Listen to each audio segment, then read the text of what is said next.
Welcome back again in the third session of Edgered 6 internal architecture of Edgered 6 microprocessor. So we talked about the carry flag, we talked about parity flag, we talked about auxiliary carry flag. Let us move further. Now next is zero flag. Main purpose of zero flag is whenever you have during internal computation, whatever, it could be comparison, it could be addition, it could be subtraction, whatever. Whenever the process result is 0, it is going to be indicated by zero flag. Whenever the process result is 0, zero flag will set to 1. Whenever process result is non-zero, zero flag is going to be reset to 0. So this is the purpose of zero flag. Next one is sign flag. This is sign flag. This flag is set when the result of any computation is negative. Whenever the internal process is happening, addition, subtraction, whatever, whenever the process result is negative, the sign flag is going to set to 1. Otherwise, it is going to set to 0. Okay. And then last one is overflow flag. So as I mentioned earlier, there are 6 status or conditional flag. This is trap. Let me discuss. This is overflow flag. Okay. So overflow flag because parity, carry, zero, auxiliary, sign and overflow, these are conditional or status flag. Now what is the role of overflow flag? Whenever the result is overflow, whenever there is a overflow in the result, overflow means I can quote one example. Let us say addition of 8-bit by 8-bit. Okay, there are 2 8-bit number you are processing, we are doing addition. Now let me give you one example. For example, AX register. Okay, AX register is 16-bit. But this AX can be splitted into 2, AH and AL. AH is also 8-bit and AL is also 8-bit. Now, for example, if you are doing addition, if you are adding AH with AL, the content of AL is being added with AH. Result will be stored in one of the, if add AH comma AL, add AH comma AL. I'm going to tell you this instruction in detail later on, just for the sake of example. आप ध्यान में रखिए. So instruction क्या है? Add AH comma AL. So what is the meaning? Meaning is the content of AL will be added with AH and result will be stored in AH. Okay. Now what is the maximum capacity of AH? It is only 8-bit. So let us say AH is having FF and AL is having 01. FF with 01, obviously it is going to be more than FF. FF में एक add करेंगे तो FF से ज़्यादा रहेगा. But more than FF is not going to be accommodated in AH register because AH is 8-bit register. So this kind of situation is being considered as a overflow situation. अगर overflow हो रहा है तो वो तो indicate होना चाहिए. So it is going to be indicated through overflow flag. So this is how the 6 conditional flags are going to be: carry, parity, zero, auxiliary carry, sign and overflow. These are the 6 flags which are being used to indicate what is happening inside the processor. Now there are 3 control flags, as I mentioned earlier. There are 3 control flags. First of that is trap, second is interrupt, and third one is duration flag. Now what is trap flag? In this flag, if this flag is set, the processor enters the single step execution mode by generating internal interrupt after execution of each instruction. What does it mean? It means that you can have the single step execution using trap. मैंने जैसा पहले बताया, these are control flags. You can control the operation of microprocessor. If you really want to control the operation of microprocessor, you can control through these 3 flags. जैसे कि मान लो हमारा एक 10 instruction का प्रोग्राम है, तो यूजुअली क्या होता है, all these 10 instructions are going to be executed simultaneously. Generally ATO mode में प्रोग्राम एग्जीक्यूट होता है. जब भी प्रोग्राम एग्जीक्यूट करते हैं तो सबके सब instruction at a time execute होते हैं, ऑब्वियसली वन आफ्टर अदर, लेकिन in one go. You can not stop. Microprocessor stop नहीं होता है, माइक्रो अपने आप को रोकता नहीं है, एक इंस्ट्रक्शन बाद में रोकेगा नहीं. It will start executing one after other, but it will stop execution at the end of the 10th final instruction. लेकिन अगर मान लो आपको 1 by 1 इंस्ट्रक्शन चाहिए, एक इंस्ट्रक्शन होने के बाद आपको रुकना है, आपको देखना है कि how the status are being updated, how the registers are being updated. If you want to do that, trap flag could be one option for you. You can give, you can control, you can have the single step execution. Each and every instruction can be executed at a time, and then you can see the status. You can stop, you can have a pause in between. That can be done through trap flag. Next is interrupt flag. Interrupt flag causes the 8086 microprocessor to recognize interrupt. जैसे कि मैंने आपको बताया था कि आपके पास INTR एक there are two interrupt inputs, right? Pinout diagram में हमने देखा कि there are two interrupt inputs. One is NMI, which is non-maskable. आप उसको mask कर ही नहीं सकते, right? It means that terminal is always available to user to interrupt microprocessor. मतलब आप किसी भी समय पर microprocessor को आप interrupt कर सकते हो through NMI. You cannot mask that. Whereas INTR is the interrupt terminal which can be masked. और मैंने कल आपको बताया था कि that can be masked through software, through internal register. So interrupt flag is going to be used for that. मतलब आपको अगर वो उसको mask करना है, so that can be mask and unmask करना है, तो interrupt flag can be useful for that. So that masking and demasking, masking and unmasking rather, of the INTR terminal can be done through interrupt flags. And last one is direction flag. This is used by the string manipulation of instruction. In this flag, if the flag bit is 0, the string is processed beginning from the lowest address to the highest address, that is auto incrementing. Okay. And if it is 1, it is going to be auto decrementing. Of course, ये मतलब जो मैं अभी बता रहा हूँ, with this much explanation, I'm sure that you will not be able to understand this thoroughly, because unless we quote some example, you will not be able to understand this properly. So whenever we will be discussing string manipulating instruction, at that time I will be again coming back to this particular part, and I will explain, I will illustrate this more. But for time being, आप इतना समझिए कि direction flag can be used during string manipulation of instruction. When it is 0, it is going to be in auto incrementing mode. When it is 1, it is going to be auto decrementing mode. तो आपको फिर से मैं ये बता रहा हूँ कि I am going to explain this in detail later on. But for time being, this is going to be more than enough. So this is all about the flag register.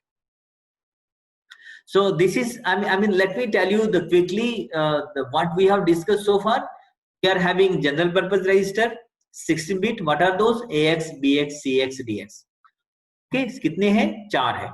और अगर आप, क्योंकि हमें पता है कि AX को हम 2 में स्प्लिट कर सकते हैं, BX को 2 में कर सकते हैं, CX को 2 में स्प्लिट कर सकते हैं, DS को भी. So as a result of that, there will be 8-bit register like AL, AH, BL, BH, CL, CH, DL, DH. There are 2 pointer registers, SP and BP. Both of them are 16-bit register. There are 2 index register, SI and DI. Both of them are 16-bit register.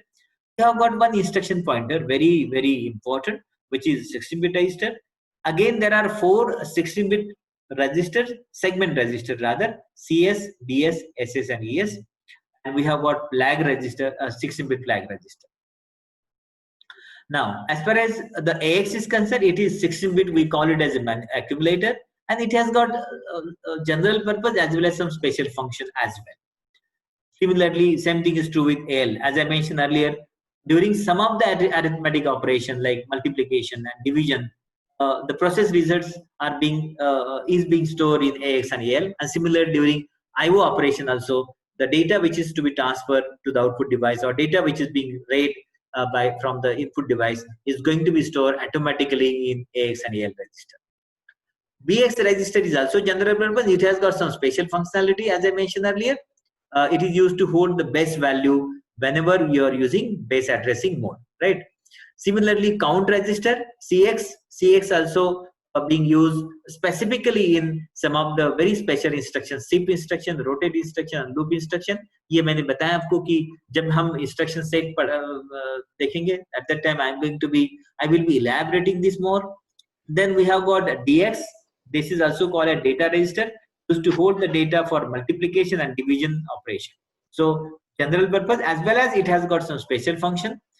Base pointer, this is a truly special purpose register used to hold the data of base value in base addressing using stack segment register to access data from stack. Please mute yourself. Okay.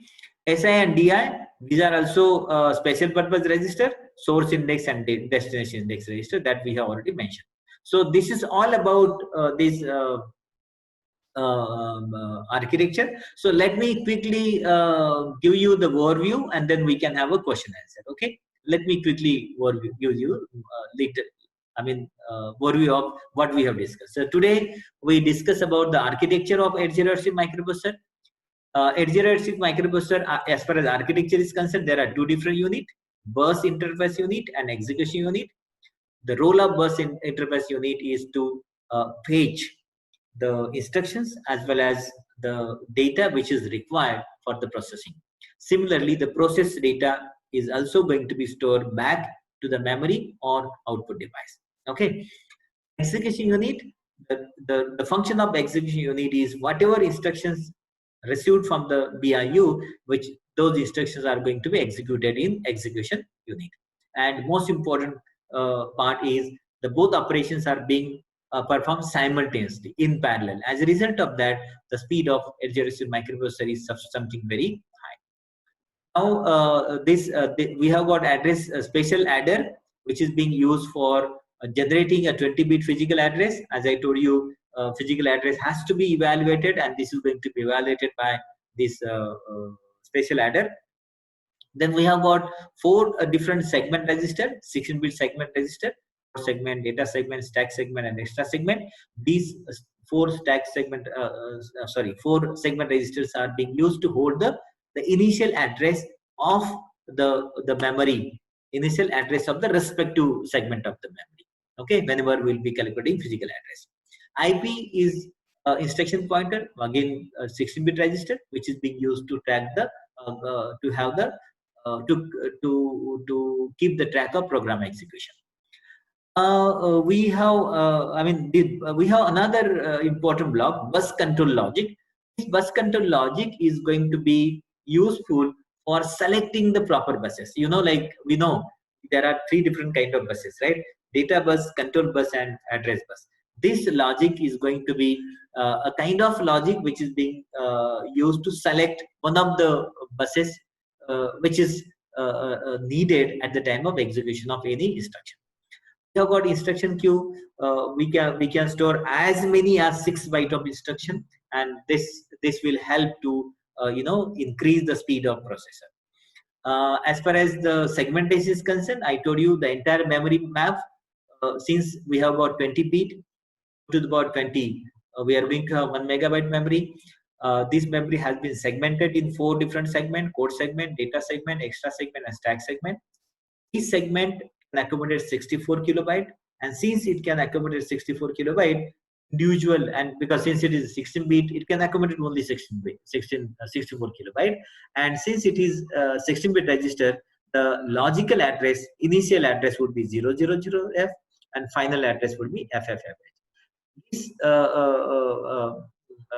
These addresses are going to be duplicated in each segment. Whereas whenever we will be converting physical address, we have to multiply the code segment address by 10, data segment address by 10, extra segment address by 10, and similarly 10 stack segment address by 10, and then you will be adding the 16-bit logical address or offset address at the lower 16 bit or lower 4 hexadecimal digit, so that the logical address can be converted into physical address. So this is all about code segment, data segment, stack segment. I have already explained. Instruction pointer is always used to keep a track of program execution. This is how the physical address can be calculated.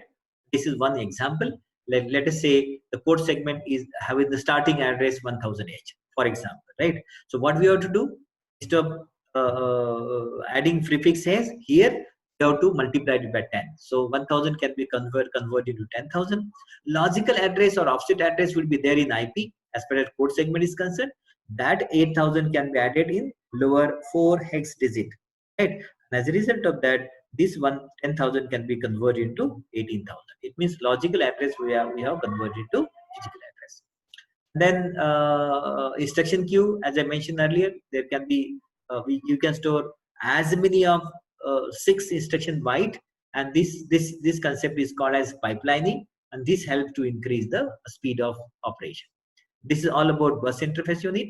As far as the execution unit is concerned, the main very important part is arithmetic logical unit, which is used to perform arithmetic and logical operation. Then we have got special purpose registers, sorry, general purpose register, X, BX, CX, and DX. These general purpose register can be splitted into X can be split into AH and AL, BH can be split into BH and BL, CH can be CX can be split into CH and CL, and DX can be split into DH and DL. As a result of that, you can have 8-bit register, either 4 16-bit register or 8-bit register. Similarly, we have got 4 special purpose register here, 2 pointer register, stack pointer and base pointer. I already told you the role, and 2 index register, destination index and source index. Okay, accumulator, AX register, BX register, counter register, and as well as DX register. Although these are special purpose register, sorry, general purpose register, but it has got some special function to play, right? So these are called a special purpose, general purpose, as well as some special function they are going to play. That way I have already explained. This stack pointer and base pointer, this is purely special purpose register, which is being used to calculate the 20-bit physical address of stack memory. Then source index and destination index is being used to hold the logical and logical or offset address of data segment as well as extra segment. And this is all about flag register. We have got 16-bit flag register. Out of that, we have six conditional and status flag, carry flag, parity flag, auxiliary carry flag, zero flag, and overflow, sign flag and overflow flag. There are 3 control flags, trap flags, inter flags, and direction flag. These 3 flags are being used to control the operation of processor, and 6 conditional flags is being used to understand what is happening inside the processor. And then this is the summary of how many 16-bit and how many 8-bit registers are there. Now with this, I'm going to take a pause here, and now I'm going to open the session for the question answer.